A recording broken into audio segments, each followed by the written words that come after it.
Muy buenos días.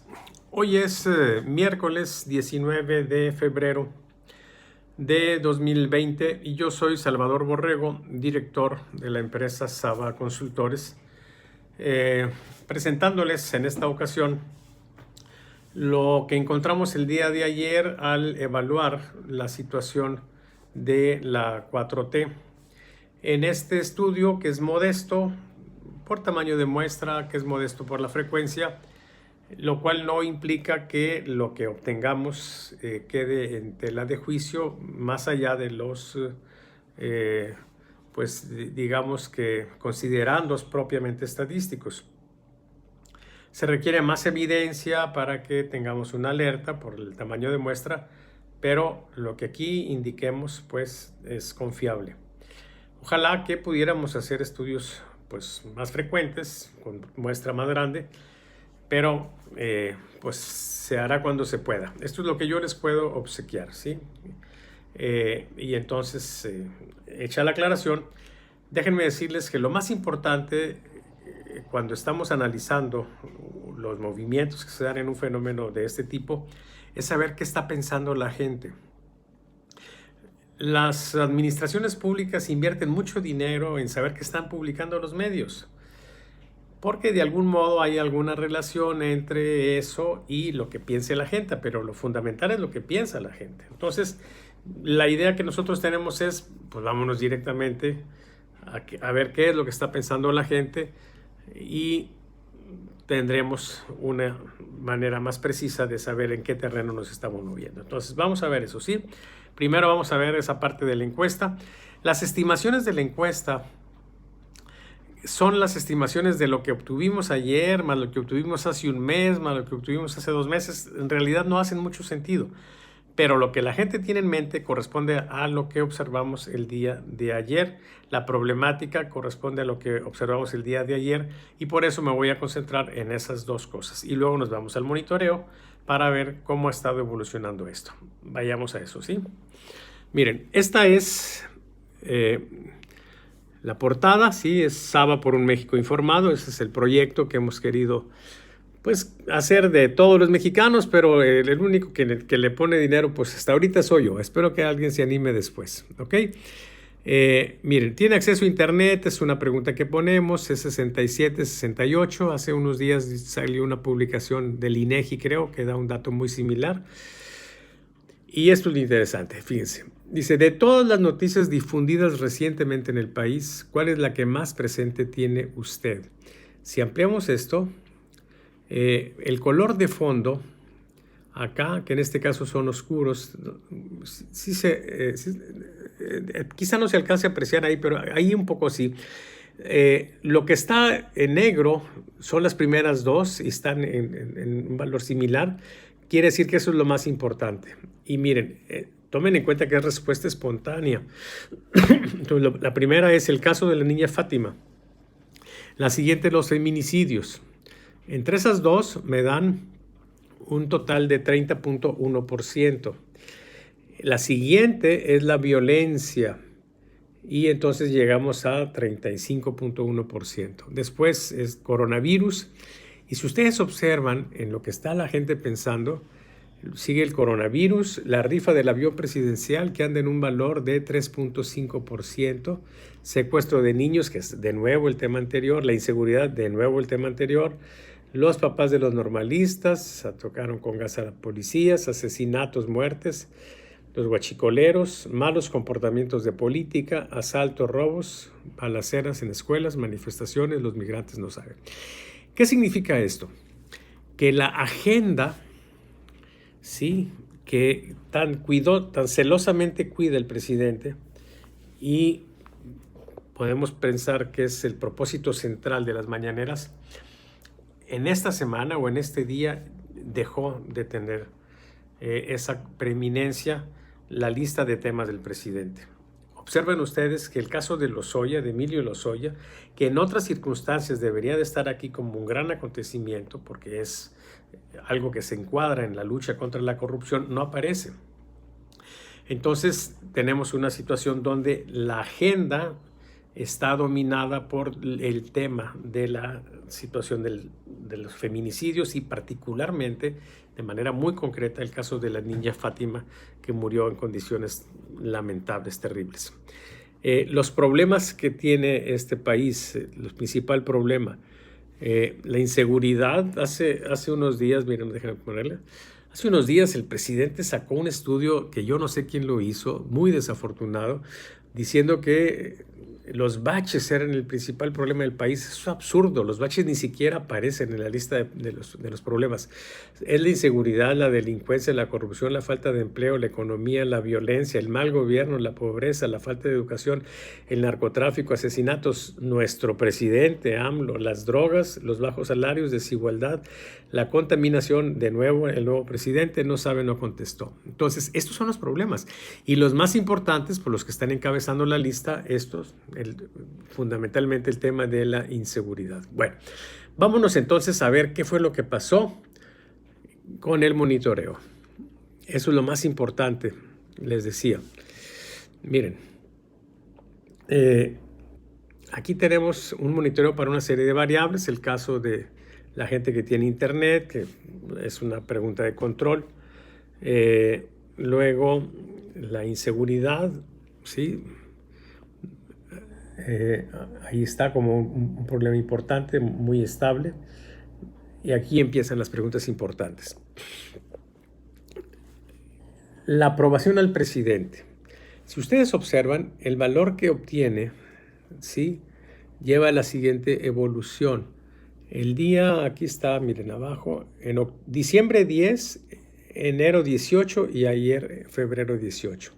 Miren, los resultados son los siguientes. Había tenido 69.9, casi 70, ¿sí? Y luego 64.8 y ahora 55.8. ¿Esto significa que le fue muy mal al presidente ayer? No. No es ni siquiera una advertencia negativa, dado que no rebasó esta línea naranja, ¿sí? Pero, dadas las circunstancias, sí, se esperaría algún avance por lo de Lozoya. Lo que se ve aquí es que el tema de feminicidios, vamos a decir que contrastó, o sea, se confrontó con el tema de Lozoya en el otro sentido, y lo que menos podemos pensar es que haya avanzado el presidente. Hay una sugerencia de deterioro. Vamos a hacer lo posible por medir, pues, a la brevedad, para ver si esta situación ya se define como un deterioro. Por lo pronto, la desaprobación se ve también con una situación que no es de alerta, ¿sí?, pero sugiere que va a la alza. En la calificación promedio lo mismo, ¿sí? Miren, de 7.8 a 7.3, creo, y acá 7.1, ¿sí? Las calificaciones bajas también, ¿sí?, una situación similar.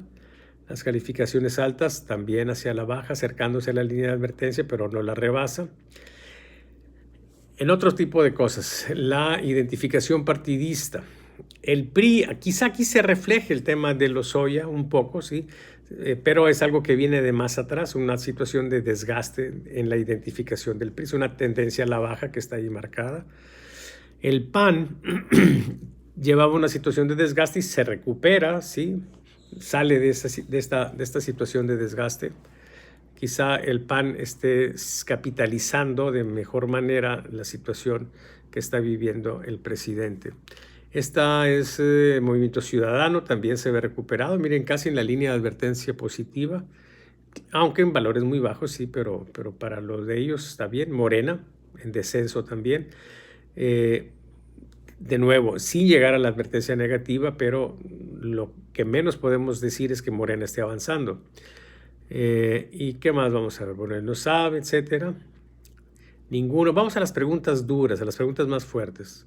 ¿Se considera usted una persona feliz? A ver. Miren, aquí está.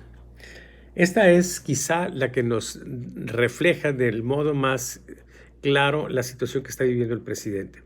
La pregunta es, ¿quién es, en su opinión, el mejor político o política de México? Estos son los seguidores más férreos, más fuertes que tiene López Obrador. Y miren ustedes la evolución. Esto fue en noviembre a principios de noviembre, a principios de diciembre, a mediados de enero y a mediados de febrero.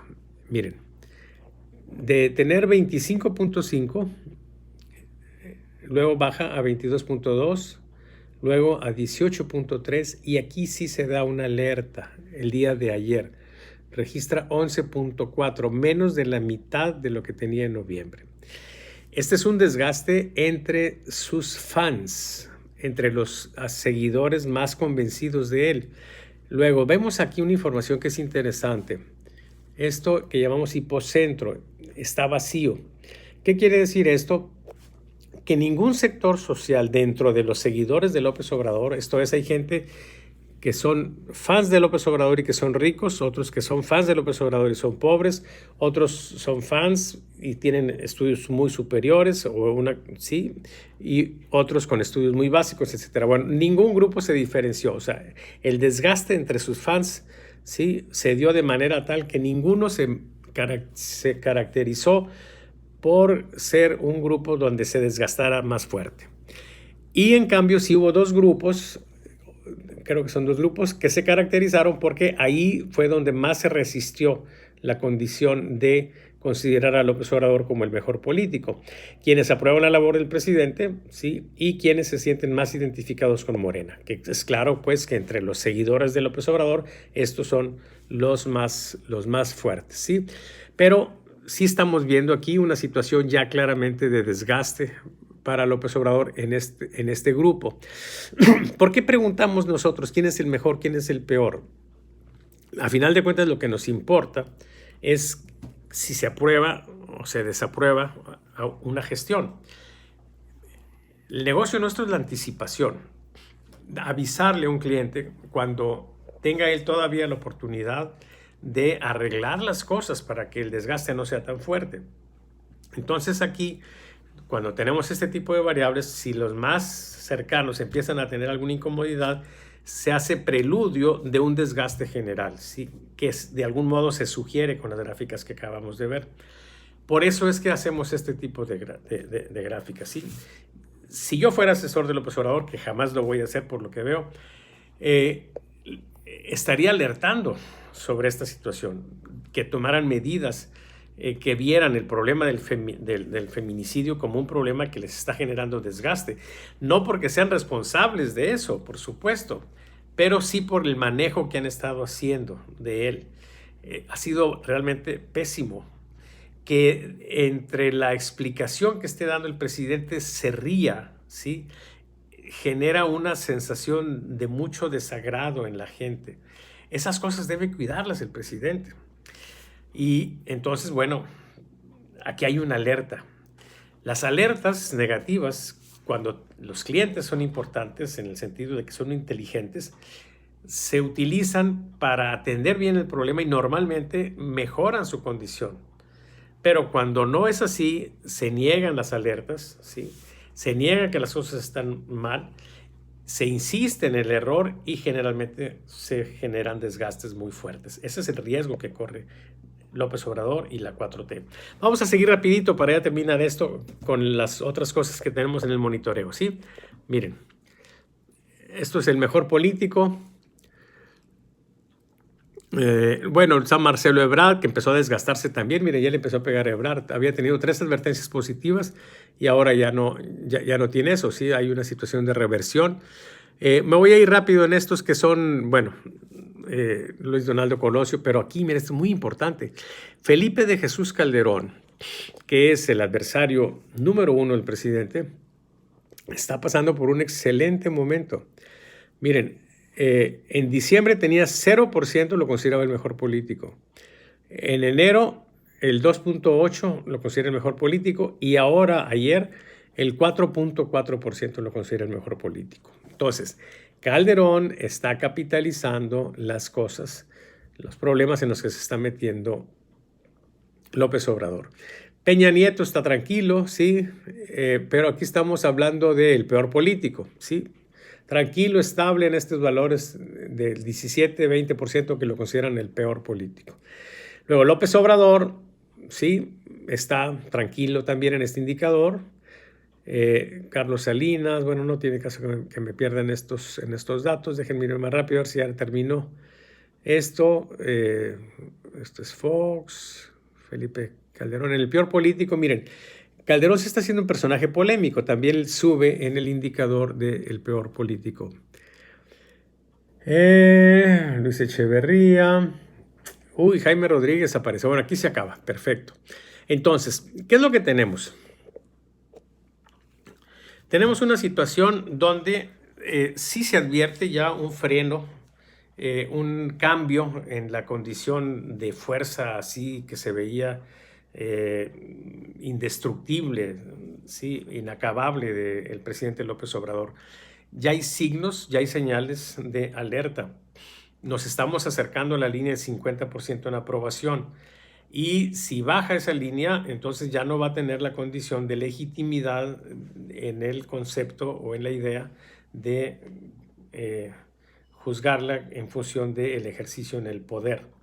Entonces, la luna de miel, como advierte el editorialista Ramos, aparentemente se está acabando, ¿sí? Estamos en esa situación. La verdad nunca sabemos, medimos la siguiente y de repente se levanta, de repente insiste esta tendencia que se asoma y tendremos una condición adversa, no sabemos. Por eso es importante estar midiendo con regularidad. Con esto les dejo pues esta explicación, ojalá que la hayan disfrutado. Si esto les parece interesante, por favor reenvíenlo. El reporte no lo estoy socializando, ¿sí? Pero eventualmente lo podré hacer, ¿sí? Sí, ante grupos específicos, pero bueno, ya será después. Les agradezco mucho su atención. Compren mi libro para que entiendan esta manera de analizar las cosas. Ahí lo pueden encontrar en Amazon, barato, si lo compran de manera digital, es Los monitoreos y cartas de navegación política de Saba. Y ya en estos días va a estar dispuesto de manera impresa, aunque mucho más caro, ¿sí? De manera digital les va a costar 200 pesos, ya de manera impresa, como está en color el libro, la impresión sí es un poco costosa y les va a costar cerca de 2,000 pesos. Pero bueno, que tengan un excelente día. Anótense en mi canal de YouTube, ahí hay muchas otras cosas interesantes. Y mañana nos vemos en la mesa grillera de cada jueves. Bye.